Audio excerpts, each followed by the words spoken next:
आज हम आप लोगों को पिट्स इंडिया एक्ट 1784 के बारे में बताएं। कल जो हमने टॉपिक पढ़ाया था वो था 1773 का रेगुलेटिंग एक्ट। उसमें हमने जो भी महत्वपूर्ण प्रश्न बन सकते हैं पॉलिटी वो सब बताया, और ये भी हमारे संविधान विकास से बहुत महत्वपूर्ण एक्ट माना जाता है। और पिट्स इसका नाम इसीलिए रखा क्योंकि उस समय ब्रिटेन के जो प्रधानमंत्री थे और वो सबसे युवा प्रधानमंत्री भी कहे जाते हैं, उनका नाम था विलियम पिट। तो विलियम पिट के नेतृत्व में ब्रिटेन की संसद में यह एक्ट पारित किया गया, इसीलिए इसका नाम रखा गया पिट्स इंडिया एक्ट। चूंकि पिट्स विलियम पिट्स के नाम से रखा गया, इंडिया के लिए था इसलिए इसको इंडिया कहा गया। Pitt's India act 1784। अब इसमें क्या प्रावधान थे? तो इसमें दो सर्वाधिक महत्वपूर्ण प्रावधान थे। पहला प्रावधान था कि कंपनी के शासन को नियंत्रित व नियमित करने का ये पहला प्रत्यक्ष प्रयास है।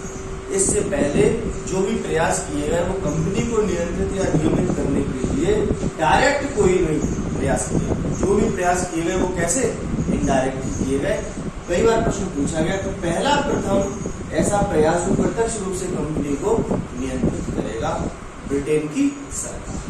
ब्रिटेन की सरकार के अधीन अब डायरेक्ट आने लगी, प्रत्यक्ष रूप से आने लगी। कैसे आएगी प्रत्यक्ष रूप से बताते हैं। और इसमें क्या हुआ, कंपनी के जो कार्य थे, काम थे, उनको दो भागों में बांट दिया गया। एक कार्य थे उसके व्यापारिक और दूसरे को कह दिया गया प्रशासनिक एवं राजनीतिक। व्यापारिक कार्य तो कंपनी पहले ही कर रही थी, साथ में राजनीतिक कार्य भी कर रहे थे, लेकिन एक ही व्यक्ति दोनों कार्यों को कर रहा था। अर्थात कंपनी ही प्रशासन कर रही थी और कंपनी ही व्यापारिक कार्य कर रही थी। जब प्रत्यक्ष नियंत्रण स्थापित हुआ तो ब्रिटेन की सरकार के द्वारा कहा गया कंपनी से कि आप केवल व्यापारिक कार्यों को करेंगे, प्रशासनिक व राजनीतिक कार्य ब्रिटेन की सरकार करेगी और वही देखेगी। तो कंपनी के कार्य, जो ईस्ट इंडिया कंपनी थी, उसके कार्यों में विभाजन किया गया और उस विभाजन को कहा गया द्वैध शासन।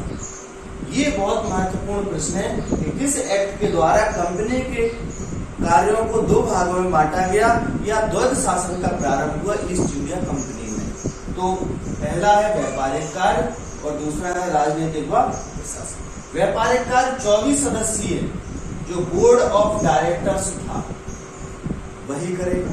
हमने 1773 के रेगुलेटिंग एक्ट में बताया था कि कंपनी के ही शेयर होल्डर्स होते थे, इनका पैसा लगा था ईस्ट इंडिया कंपनी में, तो व्यापारिक कार्यों को यही लोग देखेंगे। लेकिन राजनीतिक व प्रशासनिक कार्यों के लिए बोर्ड ऑफ कंट्रोलर की नियुक्ति की गई और इसमें सदस्यों की संख्या रखी गई 6, और 6 जो सदस्य थे इनकी नियुक्ति ब्रिटेन सरकार करेगी, ब्रिटेन का क्राउन करेगा। और ये ब्रिटेन की संसद के लिए ही उत्तरदायी होंगे, अपनी रिपोर्ट ब्रिटेन की संसद को देंगे कि भारत में ईस्ट इंडिया कंपनी किस तरीके से व्यापार कर रही है, क्या क्या काम कर रही है। तो इसी कार्य को कहा गया द्वैध शासन व्यवस्था। क्लियर? अब इसके बाद जो आपका अगला टॉपिक है वो है 1786 का भारत शासन अधिनियम। 1786 में क्या हुआ? इसमें भी 1786 में दो महत्वपूर्ण पॉइंट सामने आए। पहला पॉइंट ये था कि लॉर्ड कॉर्नवालिस को गवर्नर जनरल ऑफ बंगाल बनाया। तो यहाँ आ जाएंगे आपके लॉर्ड कॉर्नवालिस। लॉर्ड कॉर्नवालिस कौन हो गए? Governor general of Bengal. लेकिन उन्होंने कंपनी के सामने, ब्रिटेन की सरकार के सामने दो शर्तें रखी कि मैं गवर्नर जनरल ऑफ बंगाल तब बनूंगा जब मुझे दो विशेष अधिकार दिए जाए। पहला उन्होंने कहा मुझे कमांडर इन चीफ बनाया जाए। क्या बनाया जाए? Commander in chief. इसका मतलब है तीनों सेनाओं का मुझको प्रमुख बना दिया जाए। तो ये बात सरकार के द्वारा मान ली गई और 1786 का जो एक्ट था उसमें इसको ऐड कर दिया गया, जोड़ दिया। तो पहली बात मान ली गई उनकी कमांडर इन चीफ।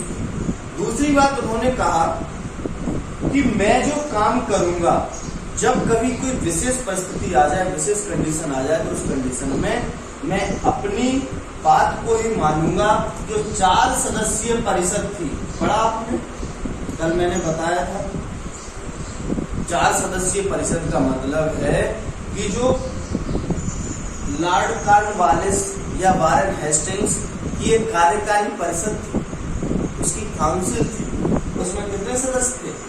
4 सदस्य थे। और लॉर्ड कॉर्नवालिस या वारेन हेस्टिंग्स या बंगाल के गवर्नर जनरल को इस परिषद के साथ मिलकर काम करना होता है और मेजोरिटी के आधार पर काम होगा। लेकिन उसने कहा कि अगर कोई विशेष मामले होंगे तो हम इस परिषद की बात नहीं मानेंगे, तब तो हम आपकी नियुक्ति को स्वीकार कर रहे हैं। तो इसके दोनों ही जो उपबंध थे, दोनों ही जो उसकी शर्तें थी, दोनों ही शर्तों को मान लिया गया। यही 1786 के एक्ट के सर्वाधिक महत्वपूर्ण प्रश्न है और पूछे। ठीक है, अब 1786 के बाद अगला जो आपका एक्ट है संवैधानिक विकास में, जिसमें बहुत महत्वपूर्ण भूमिका निभाई, वो है 1792 का भारत शासन अधिनियम। इसको हम आपको अगले चैप्टर में पढ़ाएंगे, अगले चैप्टर में समझेंगे। ठीक है, तो इसमें से प्रश्न, एक तो इसमें से भारत शासन का पूछेगा क्या होता, और इसमें से पूछेगा कौन था गवर्नर जनरल ऑफ बंगाल। साथ में ये पूछा जाएगा कि क्या उपबंध इसमें किए गए। तो 2 महत्वपूर्ण। ठीक है।